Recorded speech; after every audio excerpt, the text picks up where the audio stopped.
Hello and welcome back to Rage Gaming and more Nightreign. Have you ever seen pathing like this? Yeah, this really weird route that we're taking here where we're going to everything on the right side of the map. We actually did that because we're able to extend the final night as long as we want. This is something you can do. You can literally, infinitely run around and farm whatever you want, even in the blue, as much as you choose to, as long as you understand the rules and how to maximize. So why would you do this? Well, it basically just means you're easily able to get level 15 every run you want to. Obviously, having a higher level means you're going to be a bit more tanky and be able to do a bit more. Also, there's an achievement for actually hitting level 15 the first time. If you haven't been able to do that yet, this is just a really easy way to do that. And it's going to result in extra loot as well. So that could be improved passives for the final fight. It could be ideal weapons. I actually got Rivers of Blood in this run because of this. It could just be a passive that's going to be useful for the fight. It may also be something you consider in the future because they're going to improve the difficulty of the boss fights, at least they've said so. So if this is still available in the game at that time, then it could help you have better chances if you really want. Chances are they're going to nerf this at some point, and it's just kind of fun to mess around with. And since this strategy is now being talked about en masse, I think the devs are going to become aware of it fairly soon. So here's everything to know and all the tips we can add to it before it probably gets nerfed. Right, it all comes about with the fact that you can actually tank the blue circle really well. By running around in the circle, you just take damage over time, of course. And you can heal through that with all kinds of sources, your flasks, warming stones, passive effects, whatever. But a key component of being able to do this as long as possible is knowing that both graces and the churches that increase the amount of flask that you have will actually give you a full heal and restore the amount of flask that you currently have. So, as you're running through the blue, it's a good idea to path to a grace or to a church you've not currently activated, fresh your healing. Now you know that, you will actually exist in the blue for a lot longer. The problem of existing in the blue for too long is the double damage effect that exists to essentially prevent you from doing this infinitely. The problem here is that for some reason, when you die, fully die and reset, lose a level and all that, it refreshes this timer.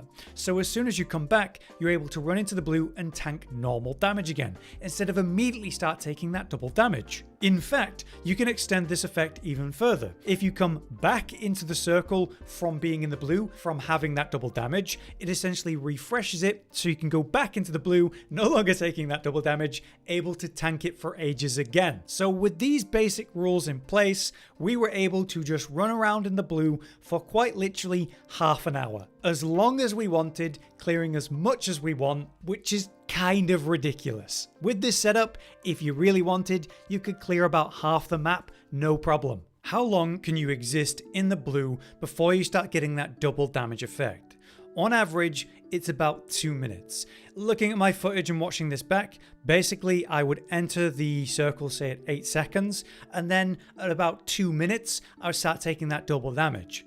So that was just over 1 minute and 50 seconds. It seems like there's some variance between that, and based on what people are saying online, people argue about how long you can. So roughly 2 minutes or less, that's how long you have. This means when you defeat the second night boss, and now it's time to go into the goop and go up to the Night Lord, you can instead wander around in the blue for as long as you damn well please. But what happens if I die? You lose 1 level and your runes are on the ground. If you go back to your runes, you pick up your level and the runes that you had. So as long as you always go back to your runes and pick them up, you will never actually lose anything. You'll just have to re-level at a grace, which can be done, say, once you go up to the Night Lord, because there's that guaranteed grace up there, or at any of the graces that you spawn after defeating an area, location, bosses, whatever. So as you die to that stacking double damage, or maybe damage of any kind, the double damage effect fully resets, and you have that rough 2 minutes to make it back in the blue, back to your runes, pick them up, and lose nothing because you did that. Of course, be aware when you die,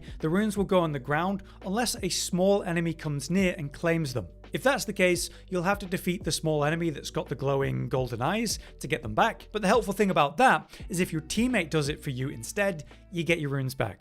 Let's talk about that damage that's hitting you. It's actually fixed damage, not percent based. So the more health you actually have, the passive percent health increases, the longer you can tank the blue without having to heal, ultimately restricted more and more by that 2 minute timer more than anything else. Here's some other interesting rules about, say, the final circle when you're ready to go up to the Night Lord. Nearby things will despawn. So if there's a nearby wandering boss, A nearby Grace. They despawn. Even though they appear on the map, they're not there. This is probably why it's kept people from doing this sooner, because people just assumed all of that's gone now. But really, it's only the particularly close stuff that despawns. Even at close to medium range, plenty of stuff is still there, like this Grace that's super close. So, field bosses that are a bit further out, you can absolutely run all the way over to them, fight them, kill them, get the rewards, and continue. If you're unable to actually deal enough damage before you die, the boss, as it always does, keeps the health you left it at. So you could run over there with a team, deal a good amount of damage, and you all die either to the boss or say the amount of time you've been in the blue. Respawn, run back there, pick your runes up, continue the fight. Doing something like this is going to give you guaranteed good rewards and runes, extending your potential in that run greatly. Now, a nightmare extreme version of this, the max distance, is say spending most of those 2 minutes running back so you have like 10 seconds or barely any time to actually fight the boss. That's pretty much the max distance you're going to get. So about half the distance of the map is what we were able to do. That's a bit extreme and maybe unnecessary. What's a lot more realistic for a real run is, let's say you defeated the second night's boss and you're ready to go up to the Night Lord. Instead of just going up, you go, hey, there's a ruins right next to us, let's go clear it before we go up.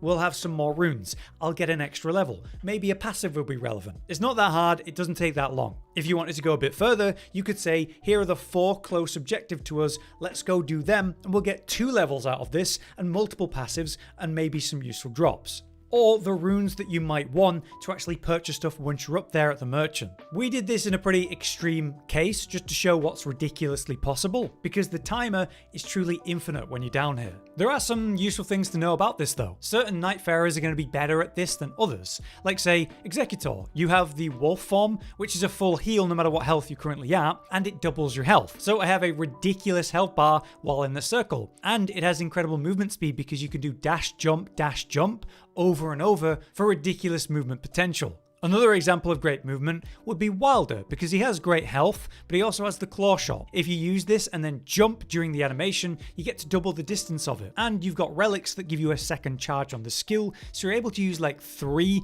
back to back while running through the blue for incredible distance. Other classes that make sense here would be something like Guardian or Raider, because you've got a bigger health pool so you can tank for longer. But you can do this on any class, it's just harder on a smaller health pool. Having said that, there's a character like Revenant where you ulti and it prevents you from dropping under 1 health for the duration of that ult, so you could extend your time in there by 15 seconds. Or you could hunt for specific passives, perks that are going to increase the healing you get when you actually use a flask, or increased health percent overall, regen of any kind. Of course, you're going to want maximum potions if you're going to do this, so try to go for at least 3 churches in the run, but we're all already doing that anyway.